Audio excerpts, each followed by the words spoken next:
We are living in the reboot era. I mean, let's face it, video games and movie franchises are the key rebooters, but even anime has been pulling from the past to capitalize on our love of all things 90s and early 2000s. 2020's Digimon Reboot, 2021's Shaman King Reboot, Card Captors, Sailor Moon, not to mention the sequel series like Boruto and Yashahime, the sequel to Inuyasha, and Shaman King Flowers, which is now in production. But there's one series that, in my mind, fits within that same group of Dawn of the Millennium creature shows like Digimon, Shaman King, Card Captors that hasn't yet got the reboot or sequel treatment, and that's Medabots. As Billiam so elegantly put it, Medabots was weird. It was a unique spin on the monster tamer slash pet collecting genre that was taking over the world at the time with Pokemon and Monster Rancher and Digimon, but not every one of those monster tamer shows was literally dealing with mons like Poke and Digi series. Cardcaptor Sakura and Shaman King, for example, definitely fit into the genre, being two series with kids battling and forging connections with spirits, complete with transformations, power-ups, the power of friendship, and everything we loved circa 2000. Medabots was like those. It was another one of those fun spins on the monster tamer pet collecting genre, with the kids in this world obsessing over AI-powered robots and the sport of row battling. The kids in the show would mod their Medabots to give them special stats and weapons. Medabots fulfilled that fantasy of having a kind of otherworldly friend, really that timeless imaginary friend concept, while still being based in a world that we could actually see existing. These weren't fantasy beasts or ghosts. This was a believable near-future setting where the toy robots kids played with became so advanced that they've integrated into everyday life. 20 real-world years later, AI and robotics play an even larger role in our daily lives than they did in 2000, and so Medabots is a show, much like Digimon, that I think works better and better the more time passes and the more technology takes over our daily lives. Like, think about the popularity of esports in our current time period. Row battling kind of predicted the phenomenon of esports tournaments. Teens and young adults who have dedicated themselves to honing their craft, creating the greatest builds possible and most efficient strategies, taking to the stage to figure out who is number one. Imagine Iki and Medabots training and doing recreational matches at local tournaments before taking on the big leagues and competing in an international row battle esports tournament. In 2020, Digimon Adventure got the full reboot treatment, and in 2021, Shaman King had the same thing happen with a full-on reboot that took direct influence from the now complete manga series. Both of these reboots seem to have done relatively well enough that both of them were able to greenlight follow-up series. Digimon ended Adventure 2020 and launched straight into a brand new original series, Digimon Ghost Game, that is still airing and so far is great. And Shaman King recently announced that it will be adapting Shaman King Flowers, a manga series that follows Yo and Anna's child Hana and sees the cast of the original show all grown up. So whether Medabots wanted to do the full-on reboot like Digimon and Shaman King, or go the sequel route, have a successor series like Yashahime, Medabots feels so right for our current time period. And keep in mind, Medabots never really went away. There were a ton of games that released in Japan after the anime ended, and as recently as last year, Medabots and Digimon were collabing on multiple occasions. First with this April Fool's joke that made an Omnimon variant based on Metabee and Rokusho fusing. They called it Omedamon, and it was honestly way too cool to just be an April Fool's joke. Later, they added a Medabots DIM card for the Vital Bracelet series. Picture a Fitbit, but you raise and evolve Digimon through exercise. Yeah, they made a Medabots version of that where you could raise your own Medabot. This is just me fan dreaming, but how cool would it be if Digimon and Medabots stopped kind of flirting and made their relationship official? Make Medabots an official part of the Digimon universe or something, like how in the last few years Digimon had a spin-off called Digimon Universe Appmon. What if we got Digimon Universe Medabots? Could be one way to bring back the series. A part of the reason I'm so eager for Medabots to come back and to come back officially is because I fear that if they don't do it themselves, someone else will and may kind of ruin the whole thing. Well, what do I mean by that? Last year there was this super strange story where the Medabots trademark expired in Europe, and somebody who had no prior attachment to the IP claimed it in hopes of releasing their own video game and even an NFT project using the Medabots name. There was a whole dispute, and it's very messy and very ugly, but now the concern is not just that Medabots as the brand and a name will fade into obscurity, but that somebody else could actually take it and kind of muddy up the whole thing, which is all the more reason for Imagineer to stand up and say, hey, we made Medabots and we're making it again. I think about the anime series that were on TV in the early 2000s that have yet to be rebooted, as well as what would and wouldn't fit in this day and age, and there's no show I'd rather see rebooted or revisited than Medabots. I would hope the ongoing support the series has gotten in Japan in terms of games and toys, plus the international interest in the Digimon and Shaman King reboot projects would give Imagineers some confidence that there is at least some interest in seeing this series brought back. I know I've kind of been rambling, but hey, it's not just me who wants Medabots back. I have a friend who's a big fan of Medabots and in particular of Metabee.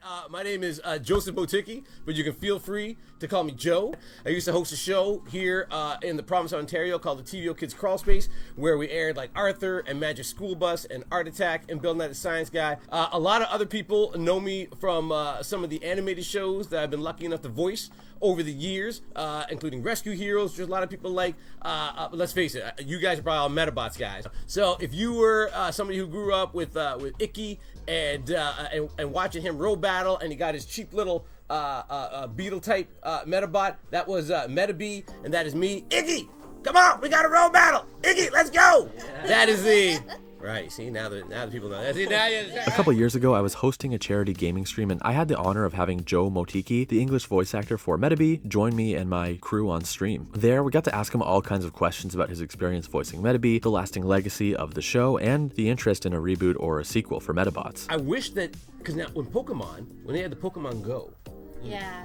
And I remember Medabots Go. Well, you know, it just seemed to make like so much sense, like to go go roll battle and to go like find Medabots. Look, I always thought it'd be fun to, especially when Transformers, when they made the Transformers movies. And I'm not saying Medabots is on the level of Transformers, but just that you could make a Medabots, like a live action Medabots, pretty cheap. Like it wouldn't cost much. Like I mean, when they made a really cheap Knight Rider reboot a couple of years ago, and you're doing that like on a TV budget, right? And it was like, you know, so you could have made like a little Medabots and have like Rakusho and Similodon and Metabee, and they're hanging out and doing their things. You could do that on the cheap. So I mean, I'm surprised that somebody, and with the following that it does have, I mean, you could do that for the cheap and make a profit. Where do you think Metabee would be now, and what might he be doing? You know what, Metabee. Like, look, he would need new parts. So he would have had to have got some new meta parts. In terms of what he'd be doing, I think he would be like the 40-year-old football player who thinks they have one more season in them, but they don't. All right? Metabee would still be kicking, Iggy, come on.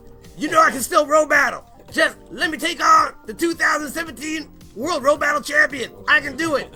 And Icky, who'd now be like 30, would be like, look, you've given me all you got, but you don't have it anymore. You look pretty busted. You're pretty beat. You can't do it. And Metabee would be at those conventions going, come on, why doesn't anybody want to come and give an autograph? I still got it. Like, I still got it. Sad. And everybody wants to go. Full circle. I know. And then I know. He's what? You're a KBT type? Get out of here. I want the new Sujitsu XJ2000. And like, so he'd have enough pride not to go, but he could have a good Creed moment, like where he's training. That's right. Oh, that Rakusho's yes, son or something. 100%. That's exactly right. I know. Rakusho would be Unk, and he'd help him out one more time, and then which is great. Creed was dope. So yeah, that's what Metabee would still think he's got one more battle in him, and I think that would be the story. It'd be about he has one road battle left in him, and he's gonna try to make it his best. But he'd be creaky because he was old to begin with. With the reign of reboots and sequels, I'm hoping that Medabots is the next series from our childhoods to get revisited. It's never been a better time, and our technological culture is even more similar to the world of Medabots than it was when the show first aired 20 years ago. I think the world is ready for more Medabots.